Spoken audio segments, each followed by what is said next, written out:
The last sound humanity made before going silent was not a scream.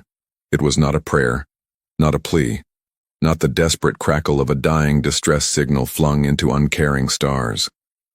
The last sound humanity made, the final transmission broadcast from the Sol system on the 14th of March 2287, was 3 words, delivered in a voice so calm, it disturbed every xenolinguist who later studied the recording. 3 words. We will remember. Then silence. 100 years of silence. The Keith Dominion had been methodical about it. That was what the other species remembered most. Not the scale of the massacre, not the duration, not even the screaming in those final weeks. What they remembered was how organized it was, how the Keith fleet had arrived in triangulated formation, 17 dreadnoughts and 240 support vessels emerging from fold space at the precise gravitational coordinates that ensured Earth's defensive grid would be blinded by its own magnetosphere for exactly 9 minutes. 9 minutes. That was all the Keith needed. The orbital platforms were gone in the first 3, the deep space listening arrays in the next 4.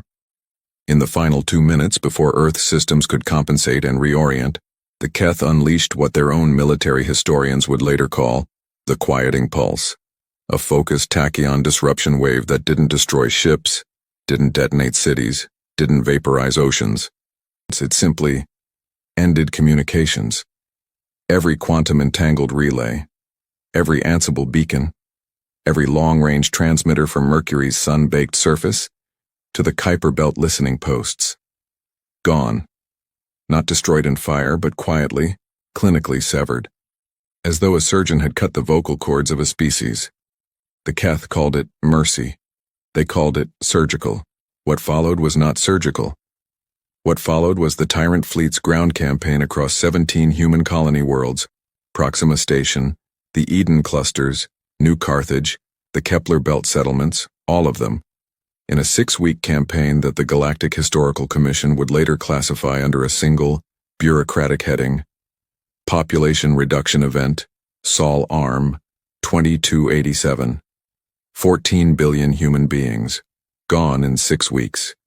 The Galactic Council convened an emergency session 11 days after the last confirmed human signal.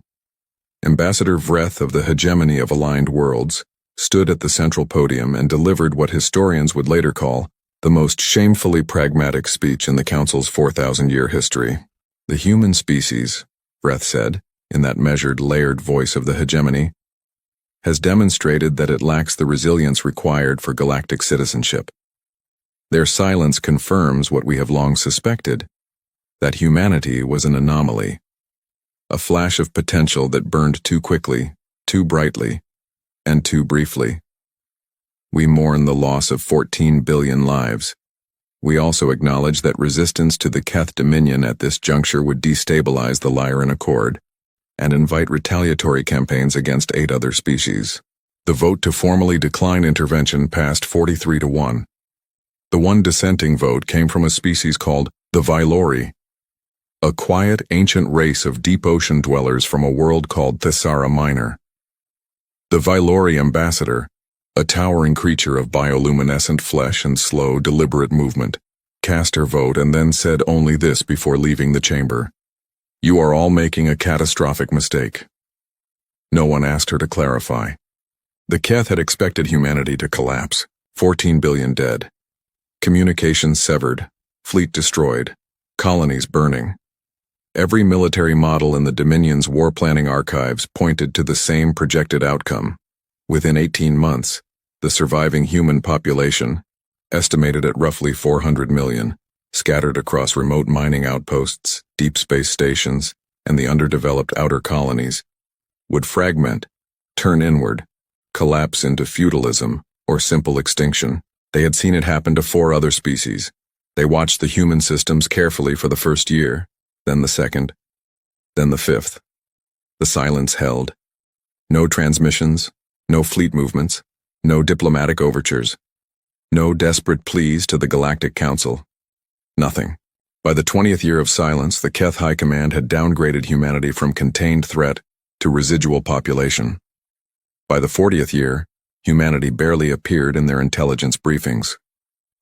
By the 60th year, There was a formal proposal within the Keth Senate to redirect the small garrison fleet watching the Sol Arm to more pressing frontier duties. The proposal passed. The garrison was withdrawn, and in the quiet of abandoned space in the dark between stars where no Keth sensor array was watching, something extraordinary was happening. Humanity was not dying. Humanity was building. On a deep space station called Cradle, so far from the Sol system that its coordinates weren't even listed in Keth navigational charts, a woman named Admiral Sarah Voss stood before a wall of light. The wall stretched 30 meters across and 12 high, embedded in the command center of a station that officially did not exist. It was not a screen. It was a map, a living, constantly updated, three-dimensional strategic display of the entire known galaxy. Every star system color-coded, every known Keth installation marked in burning red, every human asset marked in deep, cold blue. There were, by this point, a great many blue markers, more than the Keth would have believed possible, more perhaps than the Galactic Council deserved to know.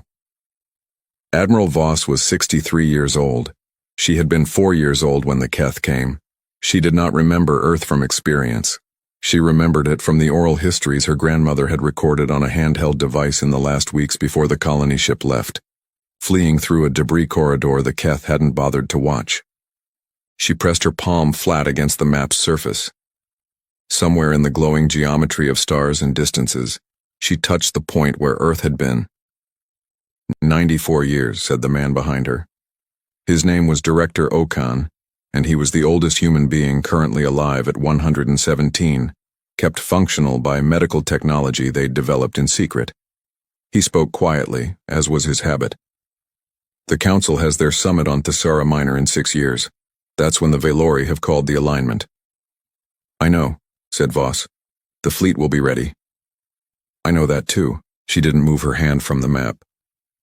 They thought silence was surrender, she said.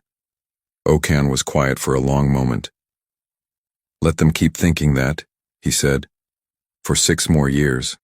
To understand what humanity had built in 100 years of silence, one must first understand what humanity had lost, and then understand, with cold clarity, that grief, when given enough time and enough purpose, does not make a species weaker. It makes them architectural. In the first decade after the massacre, the surviving 400 million humans had done something the Keth's models never predicted. They didn't scatter. They contracted.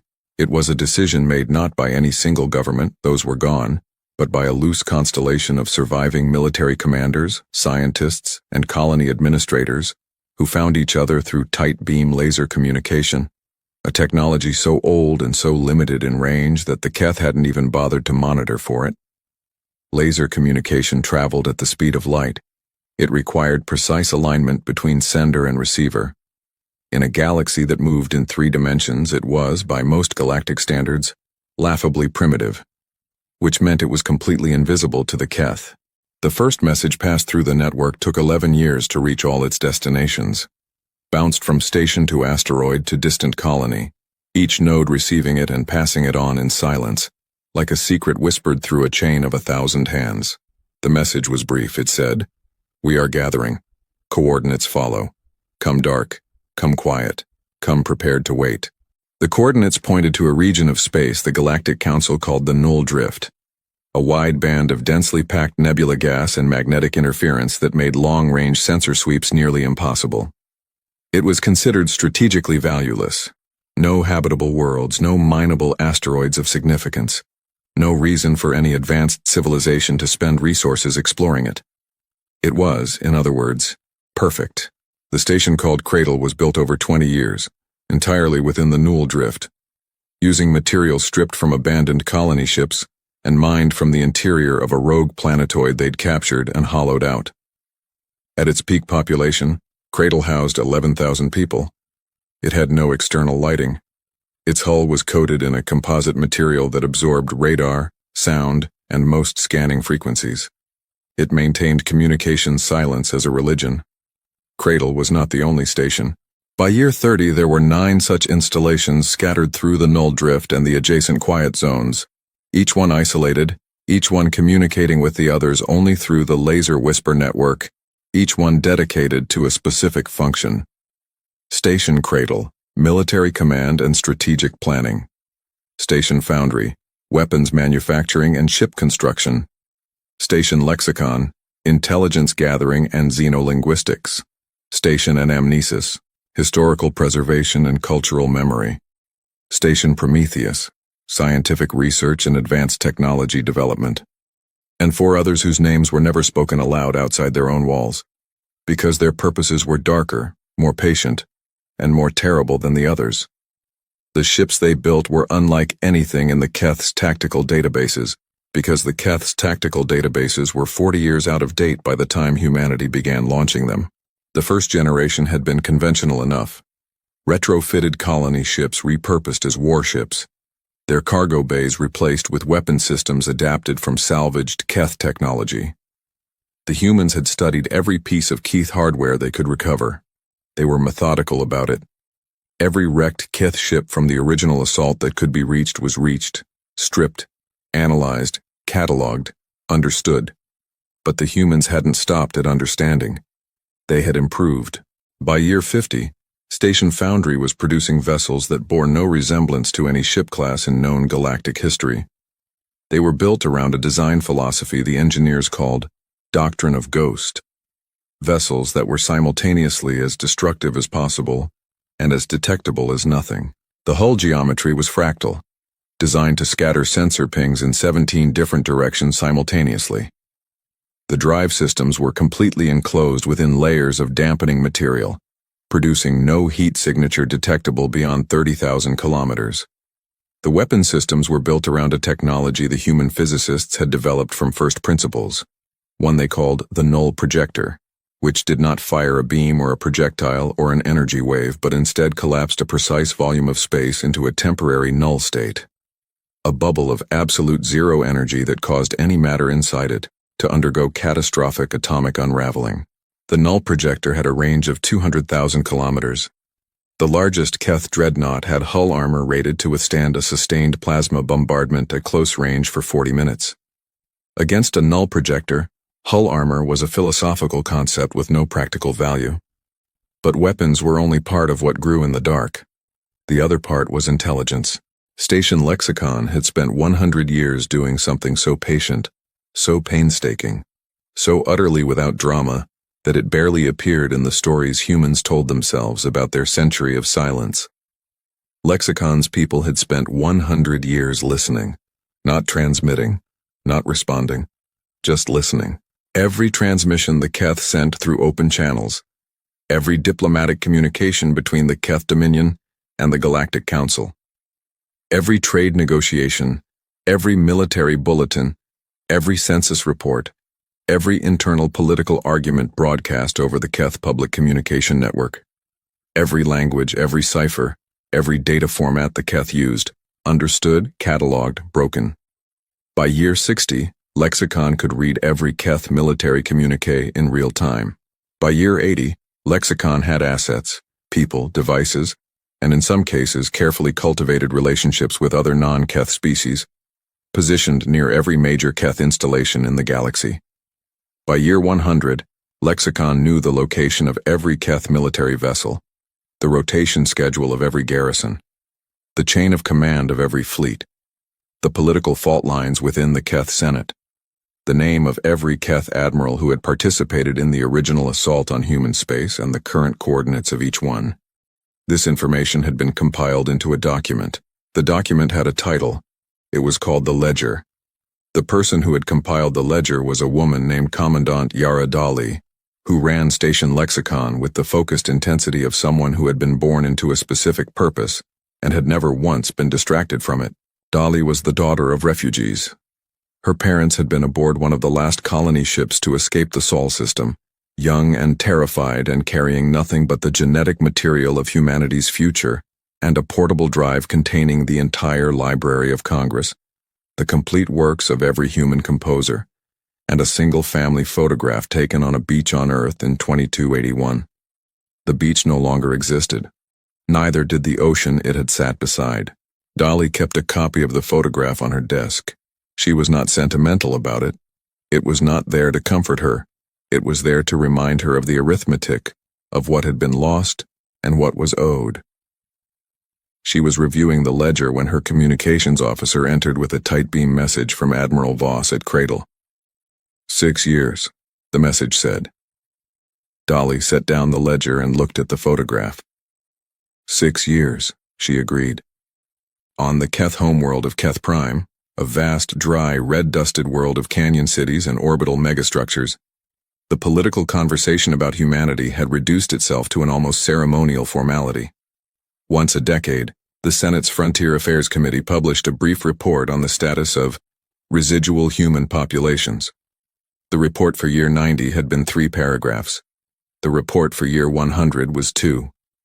The second paragraph noted, with bureaucratic indifference, that deep space sensor sweeps of the former human territories had detected nothing of note. No fleet activity, no construction signatures, no communication signals. The third paragraph recommended formally reclassifying humanity from residual population to extinct or near-extinct species, historical category. The motion passed without debate. The Senate moved on to other business. What no Keth sensor had detected, and what no Keth analyst had thought to look for, was the specific gravitational signature of 312 warships moving in absolute communication silence through the dense nebula of the null drift toward their designated jump coordinates. 312 ships, the largest human fleet ever assembled, crewed by men and women who had been born in secret, raised in the dark, trained for a single purpose, and who had grown up hearing the same 3 words, the last words humanity had spoken to the galaxy before going silent, passed from parent to child, from commander to recruit, from old to young, like a torch kept burning in a closed room. We will remember. They remembered. The Galactic Council Summit on Thesera Minor occurred every 50 years, and the one in 2387 was expected to be unremarkable. The Valori had requested it be held on their world this cycle, which was unusual. The Valori rarely sought the spotlight of galactic politics, but not so unusual as to attract significant comment. The agenda included trade route renegotiations in the Lyran Arm, the ongoing territorial dispute between the hegemony and the Garan Collective, and a scheduled ceremonial moment in which humanity would be formally reclassified, and a small memorial would be dedicated, because even the galactic community had its gestures. 41 ambassadors arrived on Thesera Minor over the 3 days preceding the summit's opening session. They came in their finest ships, with their retinues and their political agendas, and they settled into the sweeping architecture of the council hall, which the Valori had built at the bottom of a shallow ocean.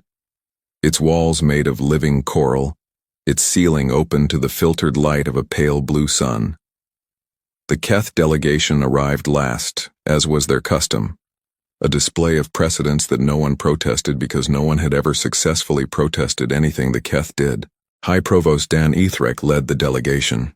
He was the political successor to the Keth commanders who had overseen the original assault, and he wore that legacy without shame or apology. He was tall, angular, his gray-plated skin bearing the formal markings of the Dominion's senior military caste. He had never once in 40 years of political life been asked to answer for what his species had done in 2287. He took his seat at the head of the Keth delegation and waited for the summit to begin. The Valori ambassador, an ancient creature named Tessara who persists, moved to the central podium. She said, "Before we begin the formal agenda, there is a matter we must address." Ethrek leaned slightly forward. There was something in the old Valori's voice, a quality he couldn't quite identify. He had heard Tessara who persists speak many times over the decades, and she had always sounded like deep water, patient, unhurried. This was different. She sounded, he realized after a moment, like deep water that was beginning to move. 100 years ago, she said, this council voted to decline intervention following the Keth Dominion's assault on human space. I cast the one dissenting vote.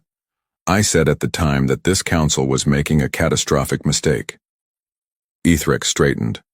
Around him, the other Keth delegates shifted. This was not the usual opening. I would like, Tessara who persists said, and now her bioluminescence pulsed in a slow, deep wave across her entire body. To formally amend my earlier statement. She paused. It was not a mistake. It was a choice. And choices have consequences. She stepped back from the podium. The lights in the council hall went out. Not the emergency darkness of a power failure. Not the sudden blackout of an attack. The lights went out the way a held breath is released. Controlled, deliberate, purposeful. And in the absolute dark of the coral hall at the bottom of the Valori Ocean, the ceiling above the assembled ambassadors lit up. Not with filtered sunlight. With starships. 312 vessels had entered the Thessera Minor System 11 hours ago, moving at minimum drive power, coated in the darkness of their ghost hulls, dropping out of fold space at coordinates so far from the system's sensor perimeter that by the time the automated arrays would have detected them, it would have been too late. It was too late. The ships hung in orbit above the Vylori world, each one still running silent, each one dark, but visible now in the bioluminescent display the Vylori had woven into the council hall's living ceiling. Not as threats, as a demonstration, as a statement. The hall erupted. 40 ambassadors speaking at once in 37 languages, their translation implants cascading into overlapping chaos, security systems activating. Keth delegates reaching for communication devices that had suddenly, inexplicably stopped functioning. Ethric stood.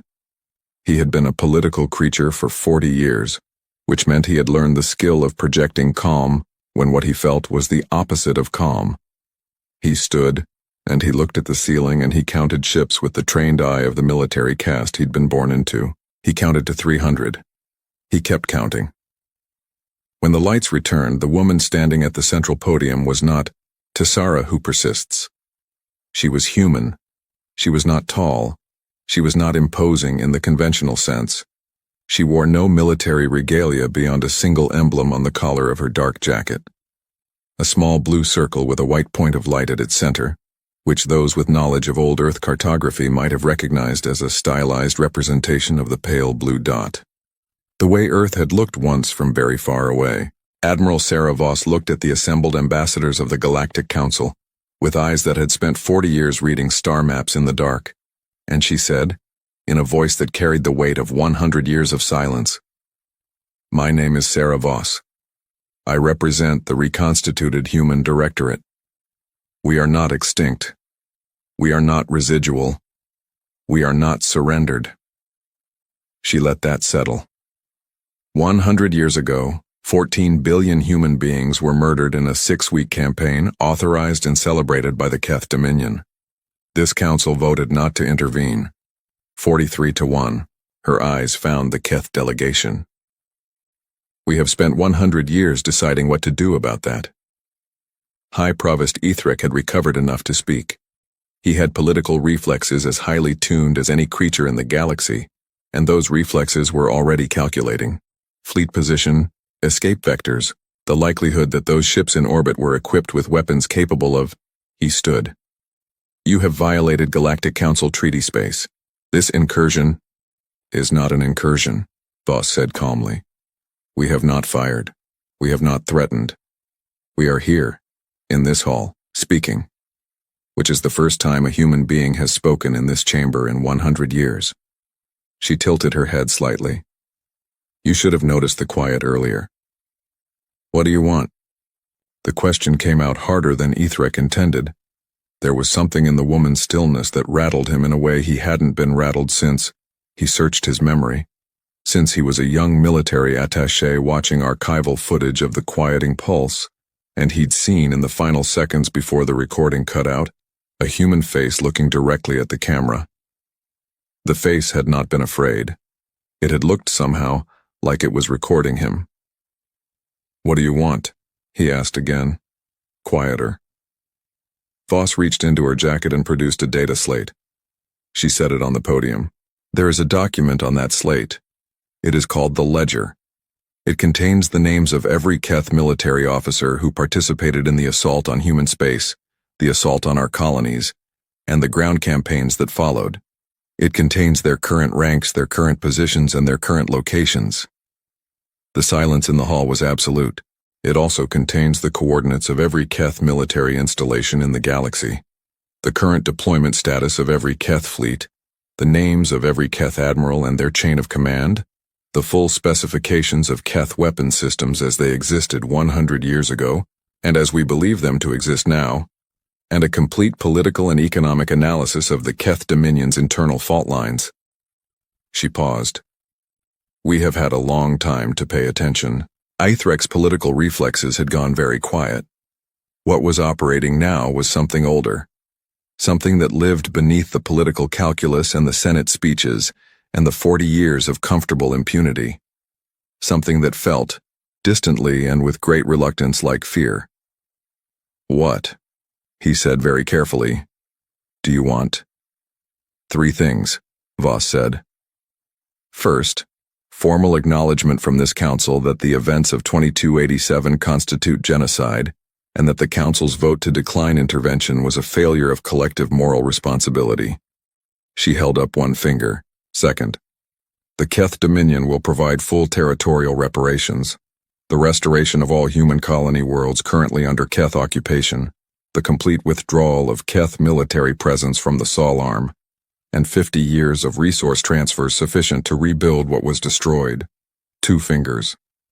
Third, those whose names appear in the ledger under the categories of command authorization and direct execution will be surrendered to an international tribunal for prosecution under the Galactic Convention on Mass Atrocity. 3 fingers. She lowered her hand. These are not opening positions. These are not negotiating points. These are the terms. Ithrik made a sound that was not quite a laugh. And if we refuse? Voss looked at him for a long moment. Then we will demonstrate what 312 ghost-hulled warships equipped with null projectors are capable of, she said, and you will spend the rest of the Keth Dominion's history wondering how many more there are in the dark. She picked up the data slate and set it down in front of the Keth delegation. We did not come here to destroy you, she said. We came here because we are still capable of choosing not to. But that choice has a window, High Provost, and 100 years is long enough to have learned patience. The council hall was silent for 11 seconds. Then the Valori ambassador, Tessara who persists, pressed both of her great bioluminescent hands flat against the coral floor of the hall, and her entire body blazed with light, gold and deep green in the cold blue of abyssal water, in the Valori gesture that meant, in their oldest formal language, witnessed and affirmed. One by one across the hall other ambassadors began to move. Not all of them. Not the ones who had voted with the Keth a century before without paying any price. Not immediately, but some of them. And then more. The negotiations lasted 9 days. They were the most watched 9 days in the history of the Galactic Council, watched by species who had spent a century believing humanity was gone, watched by young Keth citizens who had never been told the full history of what their dominion had done, watched by the children and grandchildren of survivors on stations throughout the Null Drift, and the quiet outer reaches where humans had lived in silence for a century. Watched on the 3rd day, when High Provost Ithrik received a private communication from the Keth Joint Military Command, a communication that Lexicon had intercepted within 4 minutes of its transmission, informing him that a preliminary analysis of the ships in orbit suggested the humans had not been bluffing about the null projectors. The tests had been inconclusive, but inconclusive, when the alternative was proving them wrong by firing, was as good as confirmed. The Keth Dominion was not fundamentally a suicidal civilization. It was a calculating one, and the calculation, by day 4, had shifted. The formal acknowledgement came on day 6. It was read aloud by the Council's senior archivist, not a Keth, at the insistence of 41 of the 42 other delegations, in a ceremony that was broadcast across every open galactic communication channel. It named 14 billion human beings who had been killed. It named the Keth Dominion as the perpetrator. It named the Council's vote as a moral failure. It was 412 words long. Admiral Voss listened to all 412 words standing perfectly still in the center of the council hall, her hands at her sides, her face composed. When the archivist finished, she was quiet for a moment. Then she said quietly, to no one in particular, It's not enough. Director Okan, who had come to Thessara Minor for the occasion, and who stood just behind her right shoulder, said equally quietly, "No, it isn't. But it's a start." "Yes," he agreed. "It's a start." The territorial restoration took 11 years to complete, not because of Keth resistance in that window had passed and everyone in the galaxy now knew it, but because of the sheer physical work of rebuilding what had been destroyed. Human colony worlds that had been under Keth occupation for a century required environmental remediation, infrastructure reconstruction, and in some cases complete ecological restoration. Earth itself was the hardest. The quieting pulse had done no direct physical damage to the planet's surface, but a century of atmospheric neglect following the destruction of orbital climate management systems had resulted in changes that would take generations to reverse. The oceans had risen. The ice caps had retreated. 17 coastal cities sat beneath shallow water. They rebuilt them anyway, not in the same places, not in the same forms, but with the same names. Because names were one of the things that couldn't be taken. The tribunal was a separate and longer process. It ran for 7 years, and it was not without controversy. There were Keth political factions that called it victor's justice, and there were human voices that called it inadequate, and both assessments contained their own truths. The tribunal was imperfect. The law it applied was being written as it was being used. Of the 417 Keth officers listed in the ledger under command authorization and direct execution, 301 were brought before the tribunal. 62 had died of age or other causes in the century of human silence. 54 could not be located, and the official record noted without elaboration that Station Lexicon's intelligence suggested those 54 had not, in fact, all died of natural causes. The note in the official record was never formally disputed.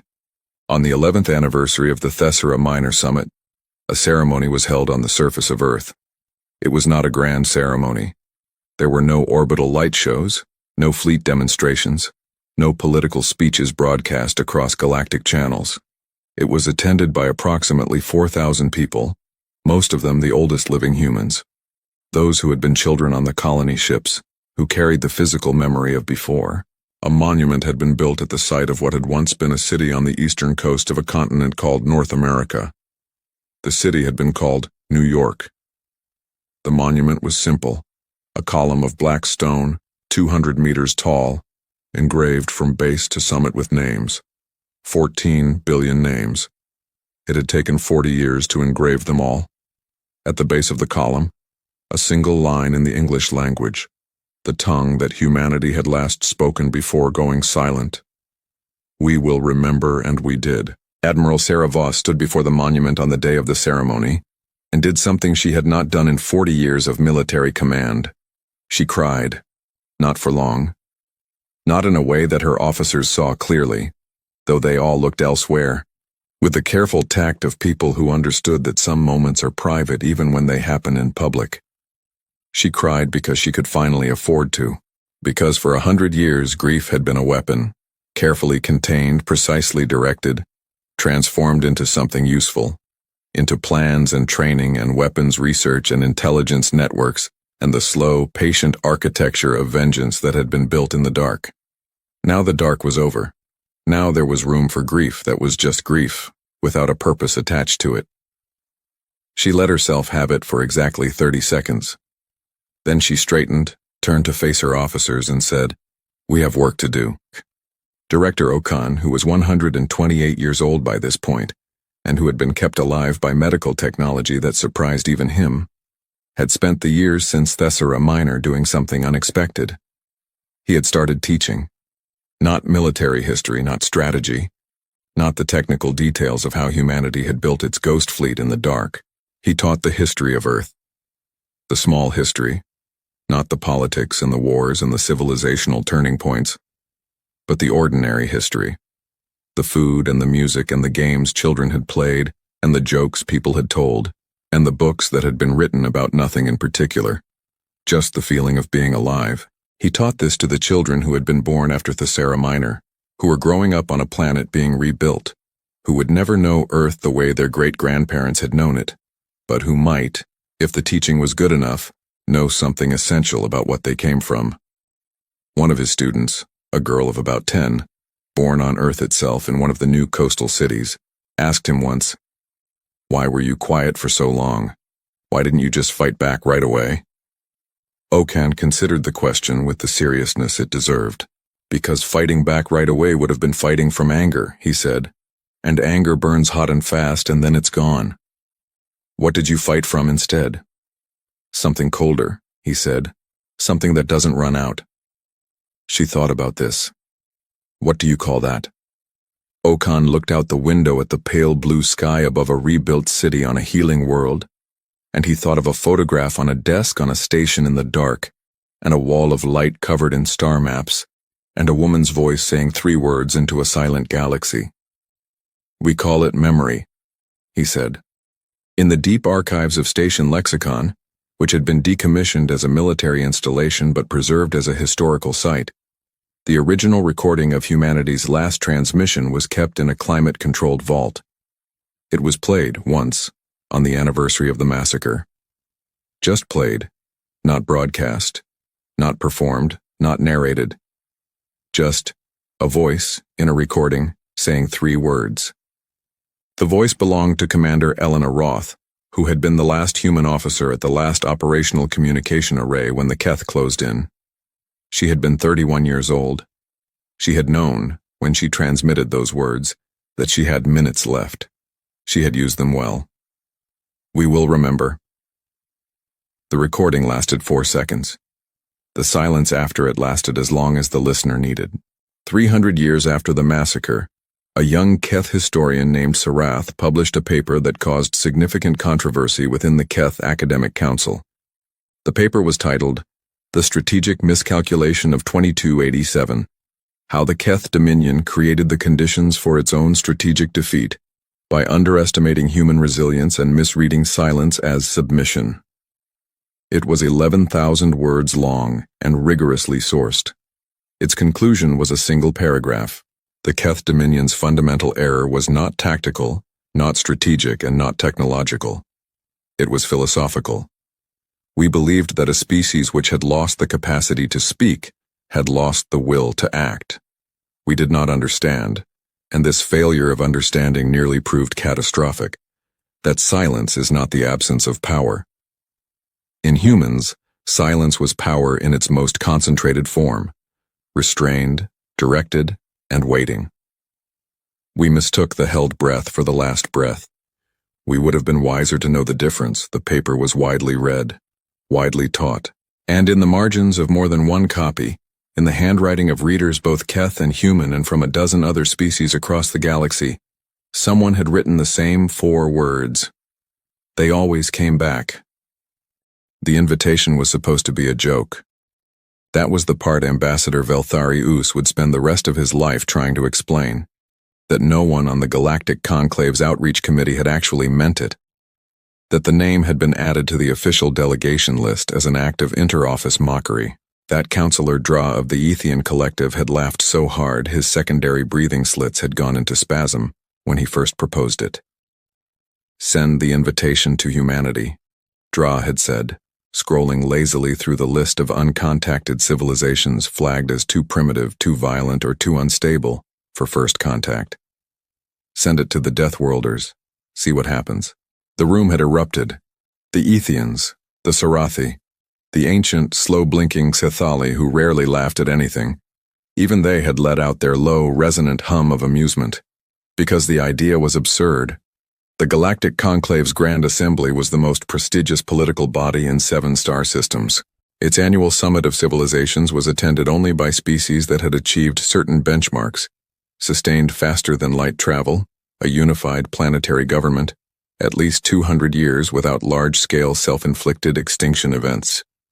Humanity had achieved exactly none of those things. They were a Class 4 developing civilization flagged under 3 separate Conclave watchdog designations: volatile, uncontrollable, and most damningly, Origin World Hazard Class Omega. Their planet, a dense high-gravity hyper-oxygenated rock orbiting dangerously close to a volatile yellow star, produced organisms that, by any reasonable biological standard, should not have been able to survive past childhood. Humans ran on a cocktail of adrenaline, stubbornness, and a biochemical pain response that, perversely, seemed to motivate them rather than discourage them. They had also, as of their most recent conflict assessment, been in some form of active war for approximately 93% of their recorded history. Sending them an invitation to the summit of civilizations was like handing a flame to a creature made of dry paper and calling it diplomacy. It was a joke. Counselor Draw filed the invitation anyway, a formal gold-sealed encrypted diplomatic transmission sent through the conclave's official channel to the coordinates of a small blue-green world on the outer edge of the Orion Arm. He expected no response, or perhaps, if he was lucky, a confused and barely coherent reply from whatever primitive governmental body the humans were currently operating. Something to read aloud at the next committee meeting for a second round of laughs. What he got instead made the laughter stop completely. The 412th Summit of Civilizations opened on the first day of the conclave's ceremonial calendar, with all the grandeur that 400 years of tradition could produce. The Grand Chamber of Aurum was vast, a tiered amphitheater carved from a single asteroid, its walls inlaid with the sigils of every member civilization, its central floor a mosaic of star maps depicting the 7 systems under conclave governance. It seated 300 delegates. On this occasion, all 300 seats were filled, and a significant number of their occupants had quietly rearranged their schedules when word had spread through diplomatic back channels that the human delegate would be present. Nobody wanted to miss this. The general consensus, as best as it could be summarized across 6 species and multiple translator variants, was that the human would either be quietly absurd and quickly forgotten, or would commit some spectacular diplomatic breach that would be discussed for generations. Either way, worth watching.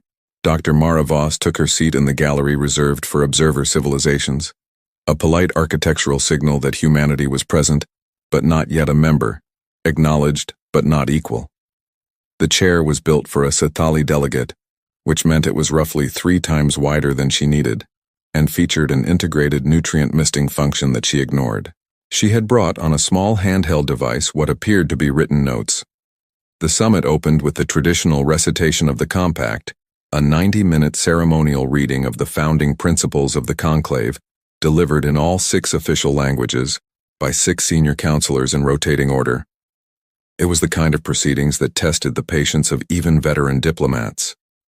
Mara Voss listened to all 90 minutes without looking at her notes, without looking at her device and, as the delegate from the Sarathi would later recount in extensive detail, without once appearing bored. She watched each speaker with the focused attention of someone learning something, which was deeply unsettling to everyone who had expected her to be lost. The first formal session of the summit was a debate on the outer expansion protocols, a long-running dispute between the Ythian Collective and the Sarathi Assembly over territorial rights in the unclaimed systems beyond the 7th star. It was a complex, decades-old argument involving 17 competing treaties, multiple resource claims, and a cultural grievance that dated back to a border incident most of the current delegates had not been alive for. Observer civilizations were not permitted to speak during formal sessions. This rule was, as far as anyone could recall, never broken. It lasted until the 2nd hour of the outer expansion debate, when Counselor Drae, apparently still operating under the belief that the human's presence was more performance than threat, gestured toward the observer gallery with a magnanimous sweep of his tendrils and said, "Perhaps our new guest would like to share what a developing civilization thinks of territorial disputes? For educational purposes." The chamber tittered. Several delegates leaned forward. Voss looked up from her notes. "The Varith Clause," she said. Her voice carried without effort across the chamber's acoustics, calm, clear, and completely certain. Article 14. Subsection 9 of the Third Expansion Accord, ratified 211 years ago. The Sarathi position on the outer systems is technically valid under current treaty law, but it relies on a clause that was inserted during the negotiations by a Sarathi junior minister who has since been tried and convicted by his own government for treaty fraud. The Ythian Collective's legal team is aware of this. They've chosen not to raise it because doing so would also invalidate the Pathera trade agreement, which benefits Ethia significantly. Both sides are negotiating in bad faith. They have been for 60 years. I can explain what a resolution might actually look like, if anyone is interested. The chamber was silent. Councillor Draw's tendrils had gone still. First Speaker Theris of the Sarathi, who had been in this debate for 26 years, turned slowly in her crystalline seat and looked at the human delegate with an expression that, through the cultural translator, registered as, "I knew it. I knew this would happen." It was Grand Arbiter Mensol, the eldest of the Sithali, who had presided over 4 summits and was not given to drama, who finally spoke. "Ambassador Voss," said Mensol, in a voice like tectonic plates settling, "you are currently seated in the observer gallery." "I am," Voss agreed. "Observer civilizations do not have the floor." "I know. And yet you spoke." "Councillor Draw invited me to." She glanced across the chamber at Draw, who appeared to be attempting to become structurally invisible. "I was being polite." Mensol regarded her for a long moment. The Sithali's slow blinking eyes, each one the size of a dinner plate, moved over Voss with the deliberate patience of a creature that measured time in centuries. "You have read the full treaty archive," Mensol said. It was not a question. "The accessible portions," Voss said. "There are approximately 2,000 documents in the restricted archive that your public diplomatic records reference but don't publish. I made some educated guesses about those." Educated guesses. Based on the patterns in the documents I could access, cross-referenced with the voting records of the relevant parties and the economic data from the disputed systems. I was probably wrong about some of them. What percentage do you estimate you were wrong about? Voss considered this with the straightforward thoughtfulness of someone doing a quick mental calculation. 17%, she said. Maybe 20. Which meant she was right about 80% of a classified archive she had never seen. The Grand Arbiter looked at her for another long moment. Then Mensol did something that none of the 300 delegates present had ever seen the Grand Arbiter do in 34 years of presiding over summits. She offered the floor. "Ambassador Voss of Earth," said Mensol, "the Grand Chamber will hear your proposal." What followed over the next 6 hours would later be referred to, in conclave historical records, as the Voss Sessions, a name that was accurate if profoundly understated, like calling a tidal wave the Voss Wave event because technically, that was what it was. Mara Voss did not shout. She did not threaten. She did not perform.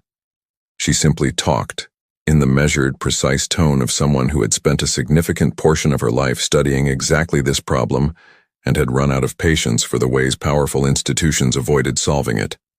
She dismantled the outer expansion dispute in 40 minutes, walking both sides through the legal architecture of their own positions until the fraudulent clause was exposed in full view of every delegate, and then immediately offering a restructured framework that preserved core Wythian trade interests while genuinely addressing the Sarathi territorial concerns.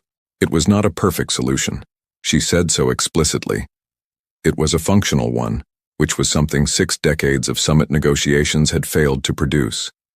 She then, without being asked, turned to the secondary agenda. The Drift Cluster humanitarian question, a slow-burning crisis involving the unaffiliated non-member civilizations on the conclave's outer edges, species too small or too resource-poor to meet membership thresholds, effectively abandoned by the same body that claimed to represent all sentient life in the region. This was the item that never made it past the first hour of any summit session, because none of the member civilizations had any direct economic incentive to address it. Voss addressed it. "You have a word for this," she said, looking around the chamber. "In your diplomatic language you call it peripheral consideration. We have a different word for it on Earth. We call it abandonment. And we've been doing it to each other since before we had language to name it. I'd like to think you might do better." The silence that followed was different from the ones before it. First Speaker Theris of the Sarathi, who had spent 26 years opposing every proposal this chamber had ever made, who had been present at 11 summits, and been moved by exactly none of them, looked at the human delegate with her slow, crystalline eyes and said quietly, "What do you propose?" The summit recessed at the end of the first day with more achieved than had been accomplished in the previous 4 sessions combined. This was not, in itself, the catastrophic backfire. The catastrophic backfire came on the morning of the second day, when Sub-Counselor Veen, who had by this point progressed through humiliation, anger, and a defensive form of professional jealousy, made the decision to launch what he privately called a re-establishment of context. What he publicly called it was a security briefing. "The chamber should be made aware," said Veen, standing at the central floor with the stiff posture of someone executing a plan he had told himself was reasonable, "that the civilization currently represented in our observer gallery carries several significant risk designations in our xenobiological registry." He activated the chamber's projection system. Earth's file appeared. Conclave surveillance data compiled over 40 years of covert observation, the wars, the weapons, the sheer catalog of violence that humanity had produced in its short, ferocious history. The nuclear tests, the chemical weapons stockpiles, the casualty figures from conflicts that had ended and the ones that hadn't, biological hazard assessments, atmospheric toxicity reports from weapons testing sites, a footnote on the human immune system that described it as effectively waging constant internal warfare against thousands of simultaneous microbial invasions. Veen presented it all with the careful framing of someone who thought they were revealing something damning. The chamber watched. And then something happened that Veen had not prepared for. Mara Voss watched too. She watched the entire presentation without expression. She did not protest or defend or attempt to minimize. She let Veen run through every piece of data, every conflict, every weapon system, every piece of evidence that humanity was exactly what the files said it was: volatile, violent, and relentlessly, exhaustingly dangerous. When Veen finished, the chamber turned to look at her. She stood up. "Everything in that file is accurate," she said. Veen blinked. "We have fought wars for territory, resources, ideology, religion, and spite," Voss continued. "We have developed weapons capable of ending all life on our planet, and we came disturbingly close to using them on more than one occasion.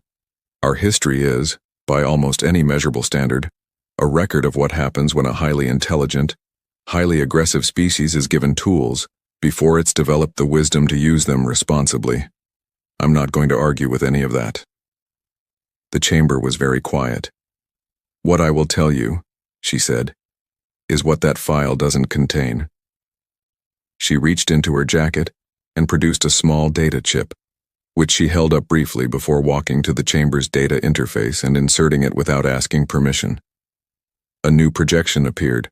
Not weapons, not casualty reports, not toxicity assessments. It was a graph.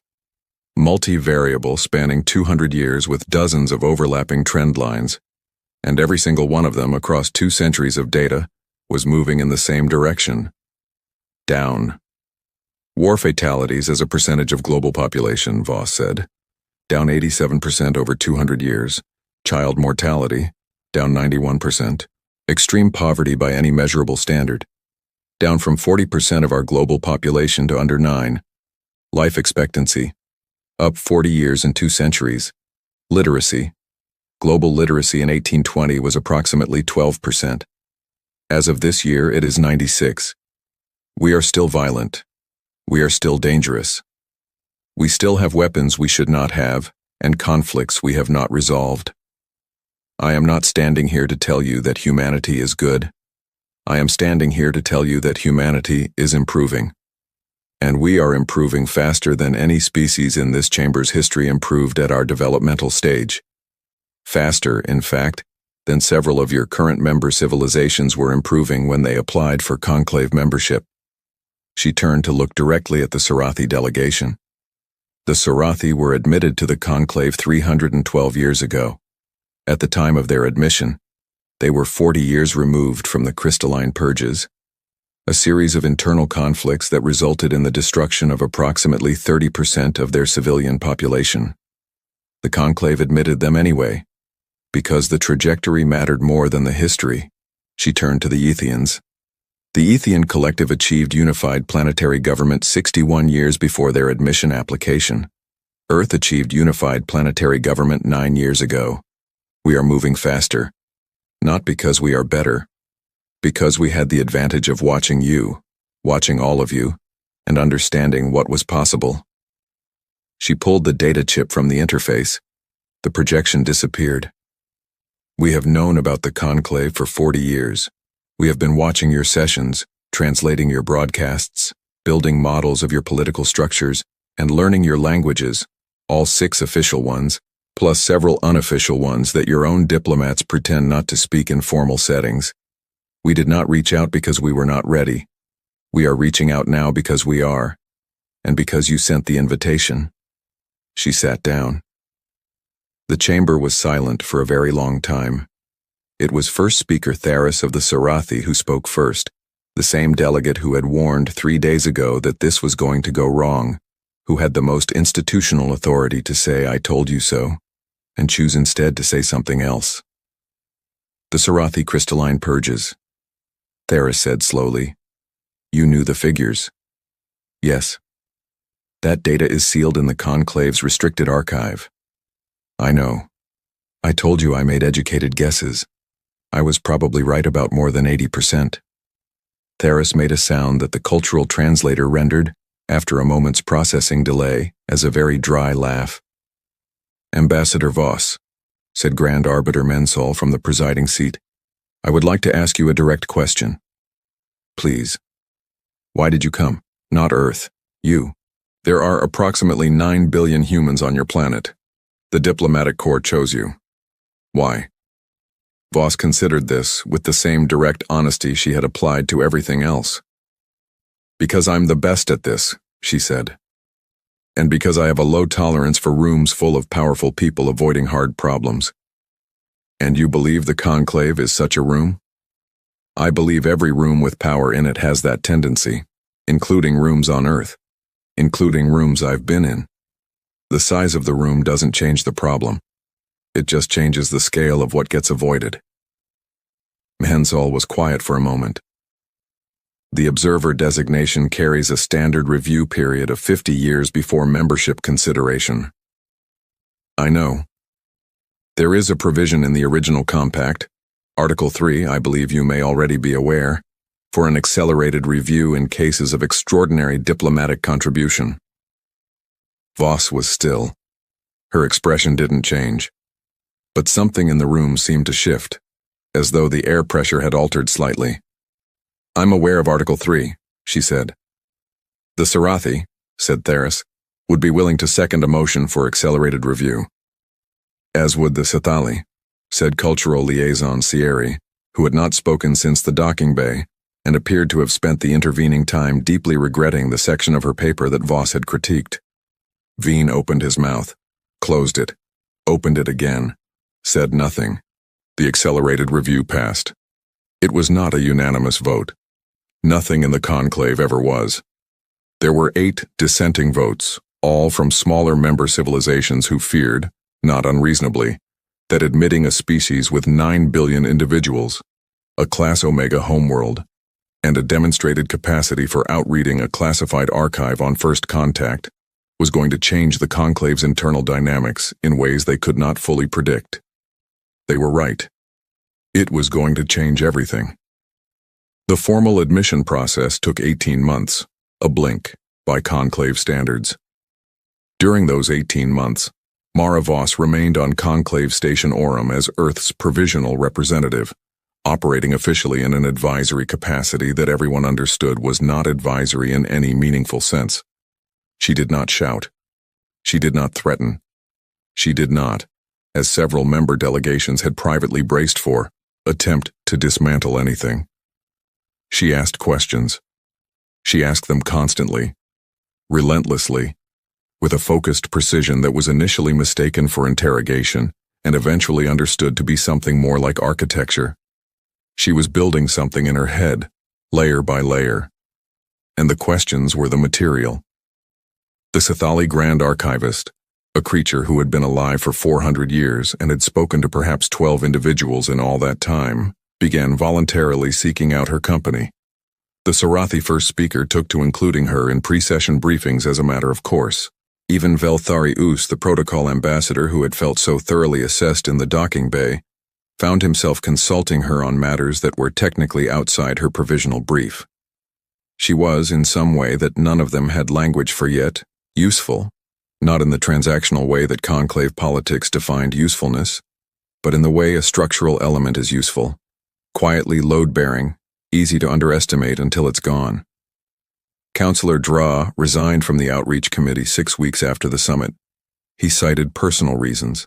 Sub-Councillor Veen did not resign.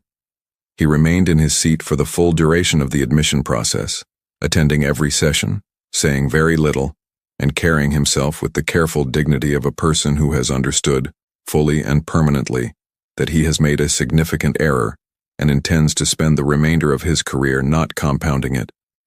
It was, in the private assessment of several colleagues, the most graceful thing he had ever done.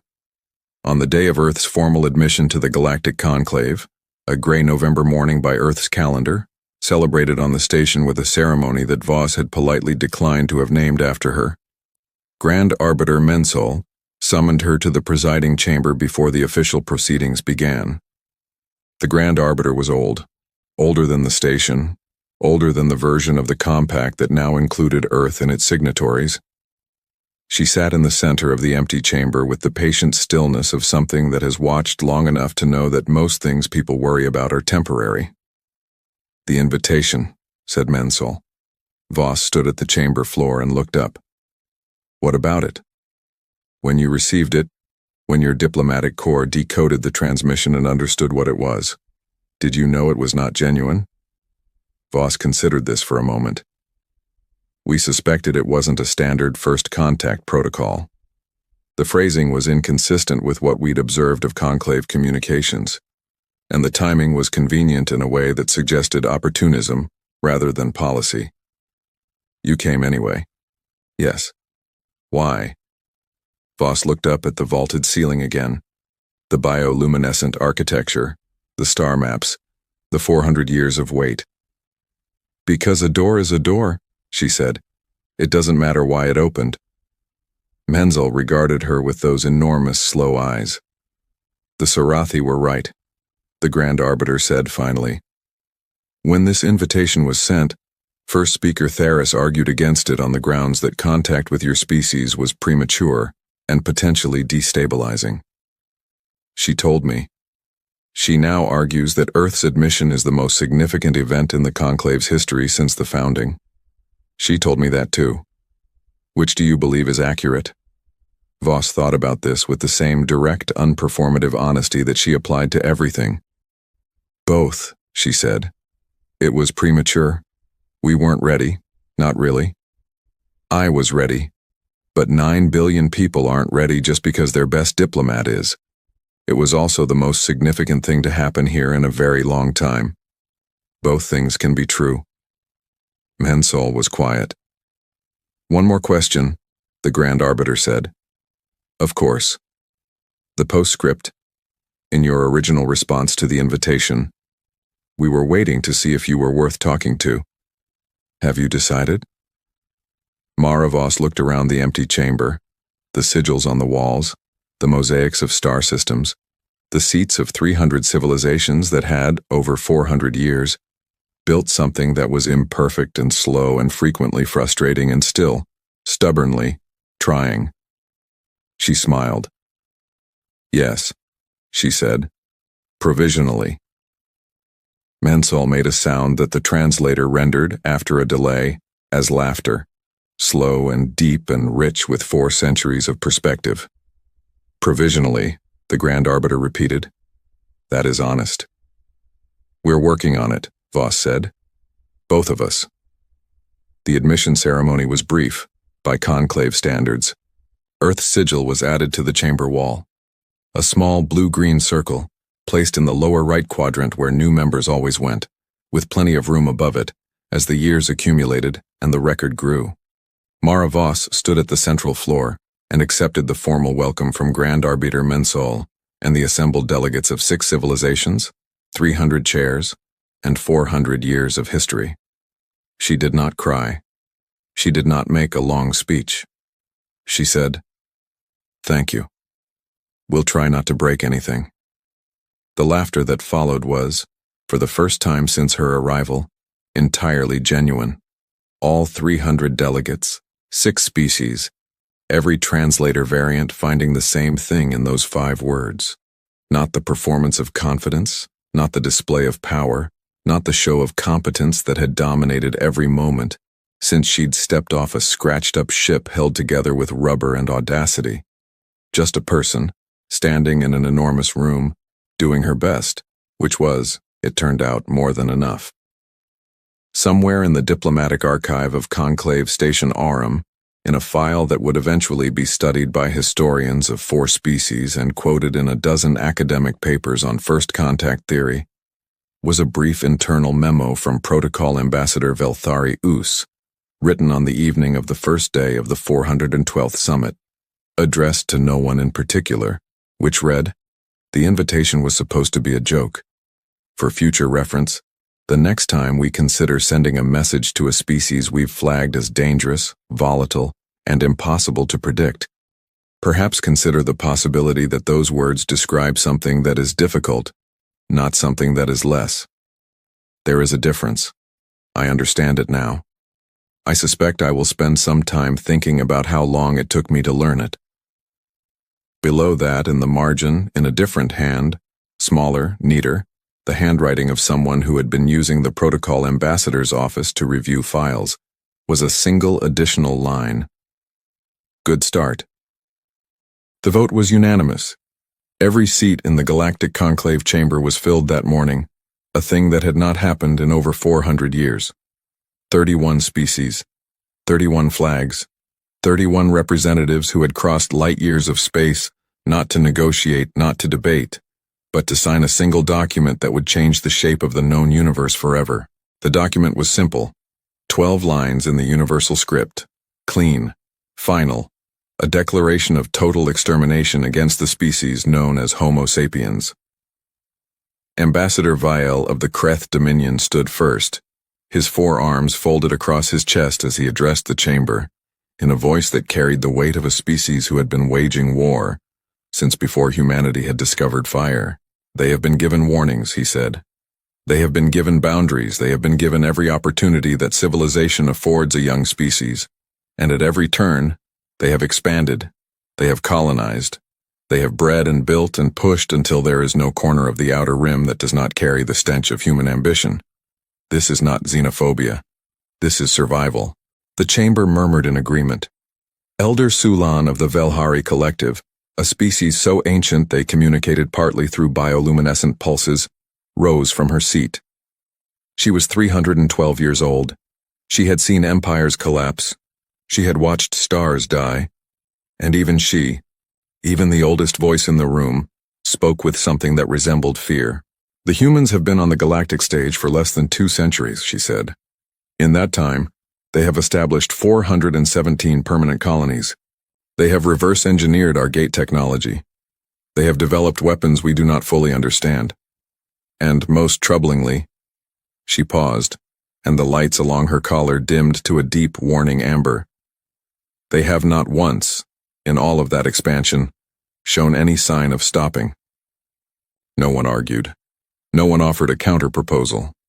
No one suggested diplomacy because diplomacy had been tried 11 times. And each time the humans had smiled and shaken hands and nodded enthusiastically, and then quietly continued doing exactly what they wanted. The final speaker before the vote was Chancellor Dross of the Mervain Republic, a species known for their strategic genius and their cool, methodical approach to warfare. He had planned campaigns that had reshaped 3 sectors. He was not a creature given to emotion. The final speaker before the vote was Chancellor Dross of the Mervain Republic, a species known for their strategic genius and their cool, methodical approach to warfare. He had planned campaigns that had reshaped 3 sectors. He was not a creature given to emotion. He looked at the chamber and said simply, "If we do not do this now, we will not be able to do it at all." The vote passed in 6 minutes. The war declaration was transmitted to every human world, every human colony, every human ship in known space at precisely the same moment. A cascade signal that crossed 40 light-years in under an hour through the Conclave's relay network. They wanted humanity to know it was coming. They wanted them to have time to be afraid. On Earth, the signal arrived at 0340 Greenwich Mean Time. By 0345, it had been received, decoded, and placed on the desk of Admiral Helena Marsh, commander of the United Earth Defense Fleet, along with a cup of coffee that had gone cold 3 hours ago. She read it twice. Then she picked up her coffee, discovered it was cold, set it back down, and pulled up a star map on the wall display. 31 species. Combined fleet strength of approximately 2.6 million warships. The largest coordinated military force ever assembled in recorded galactic history, currently staging in 3 separate rally points at the edges of human space, waiting for the order to advance. She studied the map for a long time.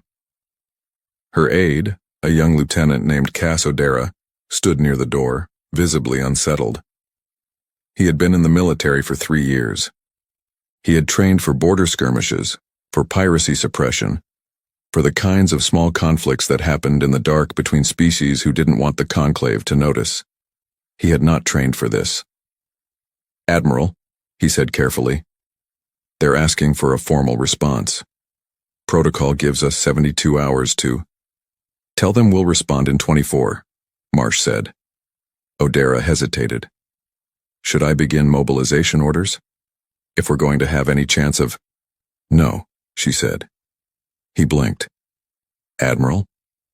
She was still looking at the map, at the 3 staging points, at the projected invasion corridors, at the 40 years of military intelligence they had quietly gathered on every species in that chamber, every fleet, every weakness, every blind spot and supply chain vulnerability and political fracture point.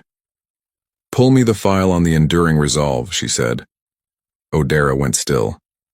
Every officer in the fleet knew that name, not because it was famous, because it was classified at a level so deep that most people weren't even certain it was real. The Enduring Resolve, Admiral?" "That's what I said." He moved to the terminal. His hands were slightly unsteady. He ran the clearance protocols, waited for confirmation, and then stood back as a single file populated the screen. 1 ship. Helena Marsh looked at it the way a person looks at something they have been waiting a very long time to use. "Get me Captain Yara Osen," she said. "Tell her it's time." The Galactic Conclave received humanity's formal response at 0800 the following morning, exactly 24 hours after the declaration had been sent. It was not a plea for peace. It was not a declaration of surrender. It was not even a counter-declaration of war. It was a single line, transmitted on all frequencies in the universal script in every known language simultaneously. "We accept your declaration. We are sending a response.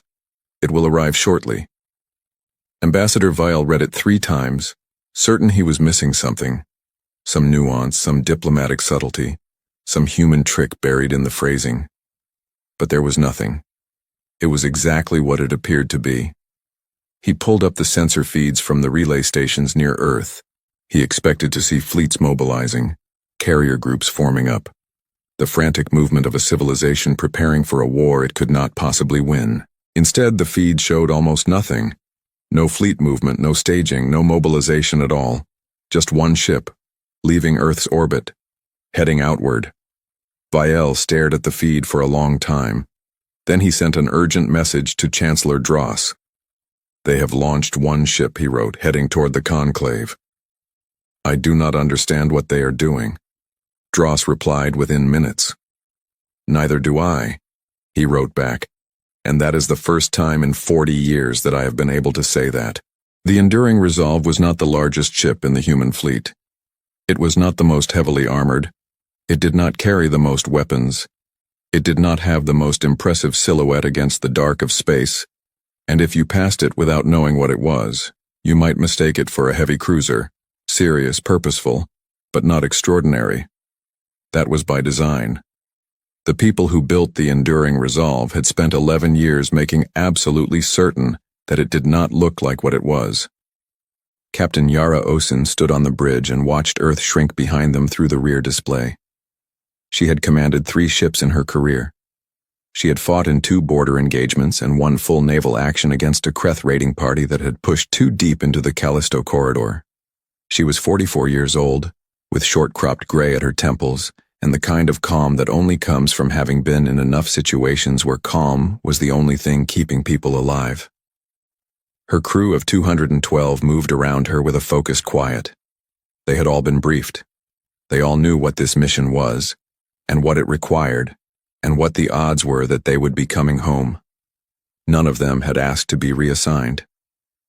"Course is locked," said her navigator, Lieutenant Prem Solis, a lean man with ink-dark skin and the precise economy of movement that characterized everyone who had spent years working in confined spaces. "Gate transit in 40 minutes. We'll be in conclave space in approximately 6 hours. "Good," Osen said. "How's the ship?" Her chief engineer, a compact woman named Riva Chand, who communicated primarily in technical assessments and occasional dry observations, answered from her station without looking up. "Everything is green, Captain. Power systems nominal. The secondary array is fully charged. She paused, as if choosing her words carefully. "The package is stable." The package, that was what they called it, in the briefing documents and the operational files. Not because they were being coy or evasive, but because there was no better word for something that had taken 11 years and the combined intellectual output of 47 of humanity's greatest scientific minds to create.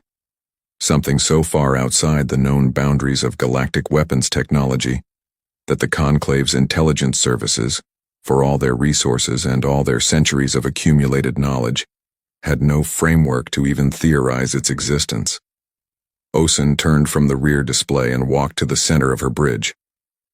"All stations, listen up," she said, and her voice carried easily in the quiet. Every head turned. "You all know why we're out here. You know what the Conclave voted. You know what they're planning to do to every colony, every station, every world with a human being on it." She paused.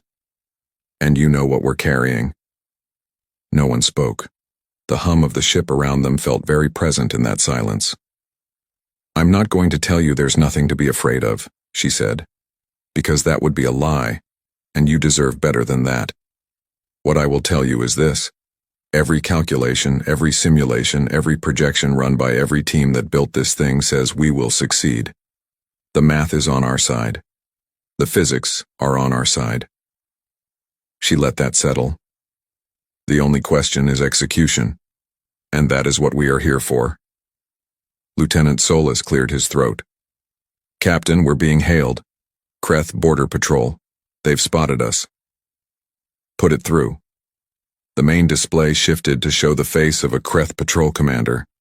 Heavy brow, 4 eyes, a uniform that carried more decorations than he had probably earned. He looked at her with the particular expression that Kreth reserved for things they considered beneath them, which was most things. "Human vessel," he said. "You are entering Conclave-designated space. In light of the current declaration of hostilities, you are ordered to stop, power down your weapons, and prepare to be boarded and detained pending." "We are operating under authorized diplomatic transit," Osen said pleasantly. "We sent a formal response to the Conclave. We are delivering it in person." The Kreth commander stared at her.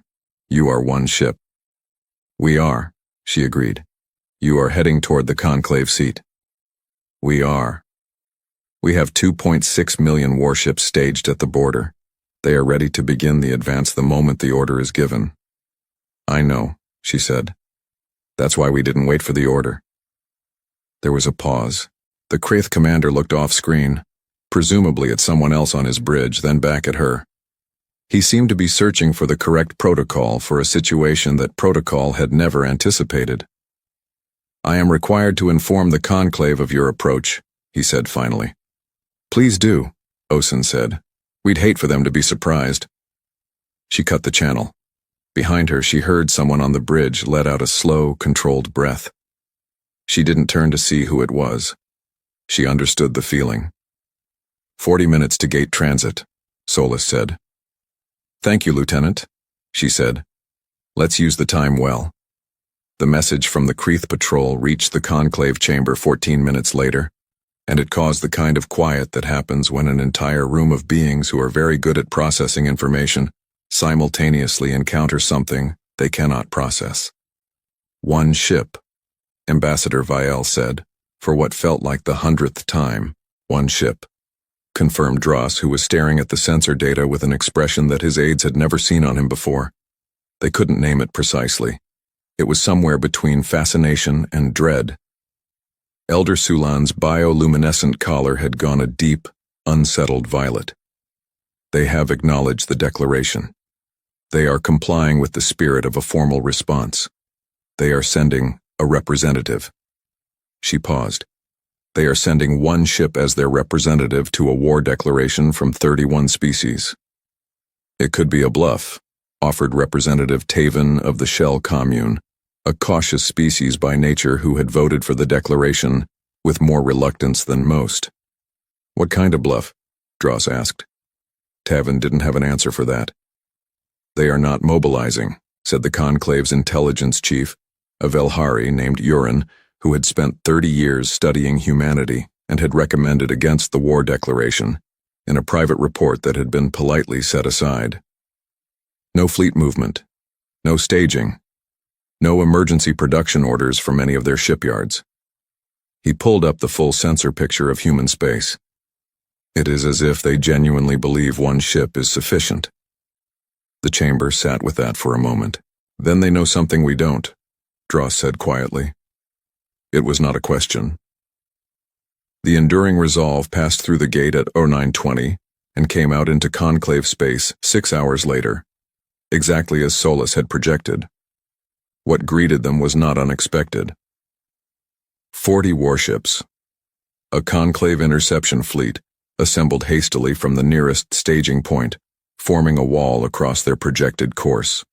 40 warships, representing 6 different species, their weapons charged, and their targeting systems locked on the single human vessel that had just emerged from the gate like a tourist arriving at a destination they had not been invited to visit. Osin looked at them and felt something she had not felt in a long time. Not fear. Something cleaner than that. The feeling of standing at the exact moment where everything that comes before and everything that comes after divides. The feeling of a hinge in history opening beneath your feet. They're hailing us, said her communications officer. Of course they are, she said. Put it through. The face on the screen was Dross himself. Osin had not expected that. She had expected a fleet admiral, a border commander, some designated military voice. Not the Chancellor of the Mervain Republic, one of the most powerful political figures in the conclave, speaking to her personally from what appeared to be the conclave chamber itself. It told her something important. It told her they were afraid enough to want answers from the highest possible level. Captain, Dross said, I am going to speak plainly because I think we are past the point where anything else is useful. I agree, Osin said. You are one ship. We have 2.6 million warships. We have the combined military strength of 31 species staged and ready to advance on every human world simultaneously. We have overwhelming force. We have the strategic advantage. We have every logical metric of this conflict in our favor. He paused. And yet your admiral sent you. One ship. And your people are not mobilizing. Another pause. Why? Osin was quiet for a moment. Not because she didn't have an answer, because she wanted to choose the right words for a conversation that would be recorded and studied for centuries. Chancellor, she said, can I ask you something first? Dross tilted his head slightly. You may. In the 40 years that humanity has been part of the galactic community, in all of our expansion, all of our growth, all of the things that worried you enough to pass that declaration, has any human world ever attacked a non-human world? Has any human fleet ever fired the first shot in any engagement? Has any human colony ever been established on a world that was already claimed and inhabited? Dross said nothing. I'll take that as a no, Osen said. Because the answer is no. We've defended ourselves. We've pushed back. We've expanded into unclaimed space that no one wanted until we got there. But we have never, in 200 years, started a war. She let that sit. Until now. You haven't started a war, Dross said carefully. We have. You declared one, she said.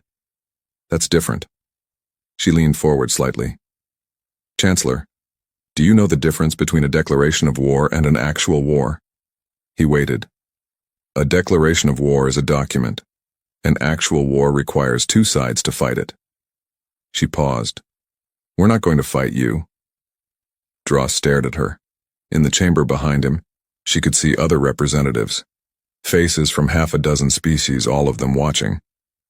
Then you're surrendering, he said slowly. It wasn't quite a statement, and it wasn't quite a question.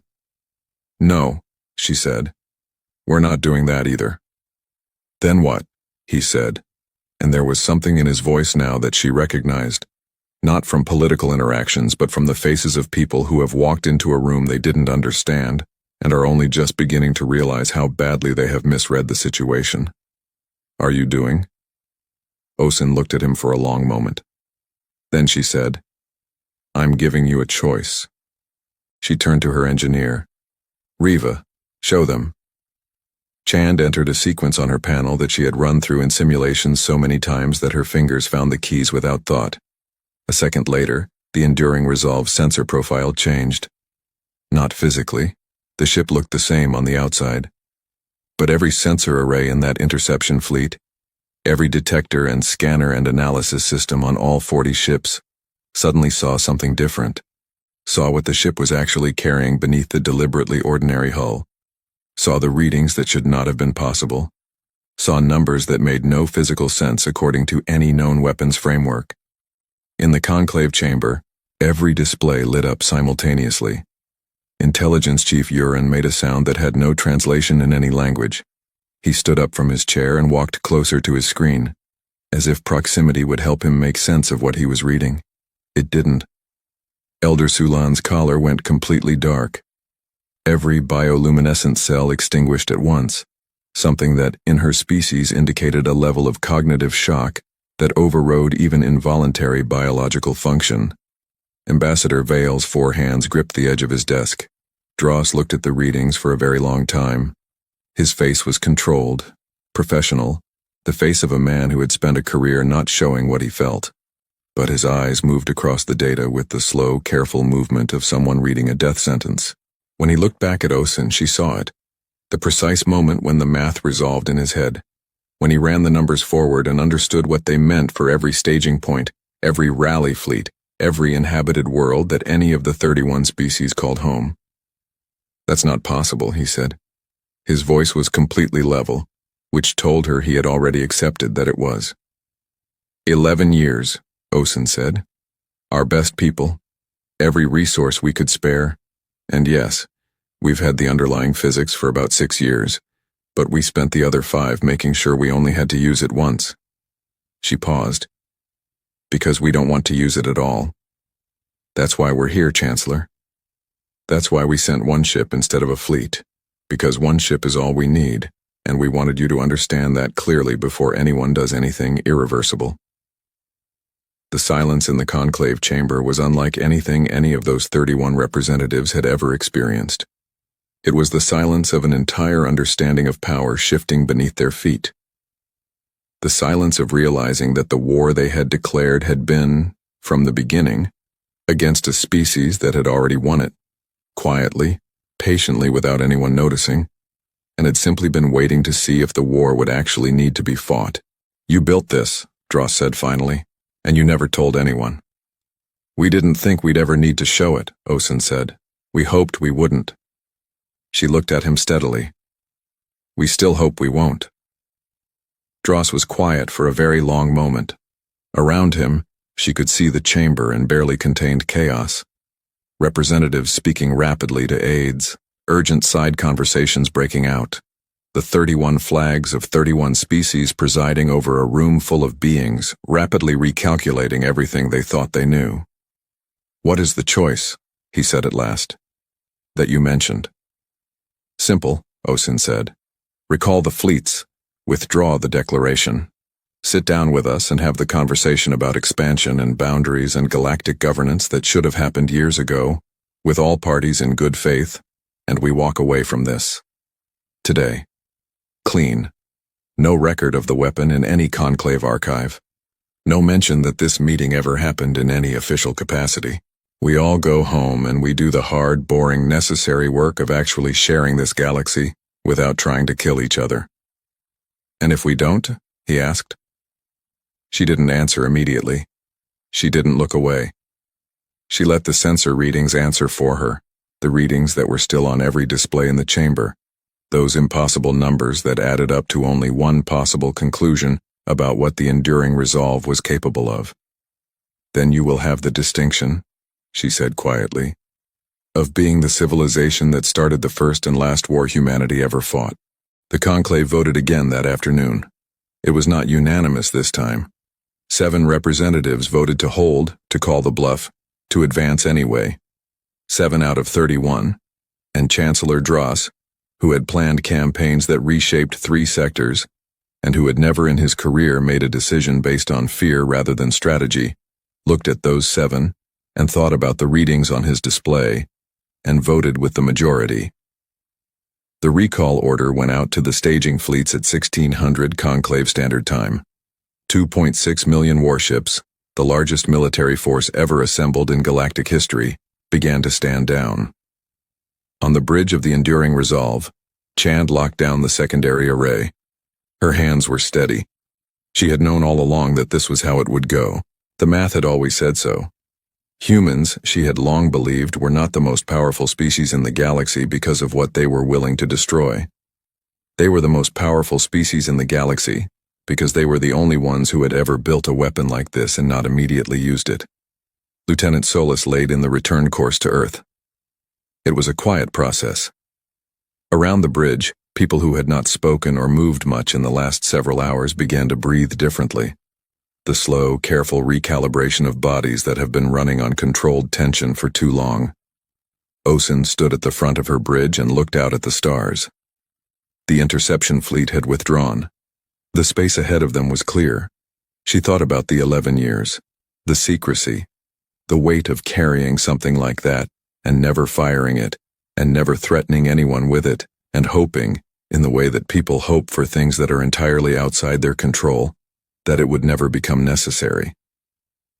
She thought about the faces in the conclave chamber, about Dross, reading those numbers, running that math, making that calculation. She thought about the fact that they had come out here with one ship and the galaxy had blinked, not because humanity was cruel, not because humanity was reckless or violent, or the unstoppable aggressive force that 31 species had been so afraid of, but because 200 years of watching and waiting and being underestimated and expanding quietly into the dark had produced something that none of them had been expecting. A species that was patient enough to build the most dangerous thing in the known galaxy and disciplined enough to never ever use it, unless someone made them. "Course locked," Solis said. "Ready when you are, Captain." Osin took one last look at the stars, at the vast, complicated, beautiful, dangerous galaxy that had just declared war on her species, and then thought better of it in the space of an afternoon. "Take us home," she said. The Enduring Resolve turned and moved through the dark.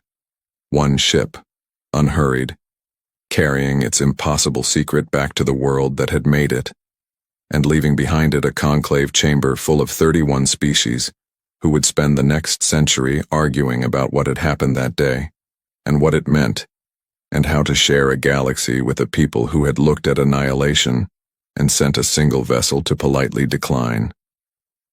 The formal peace talks began 3 weeks later. They lasted 4 years.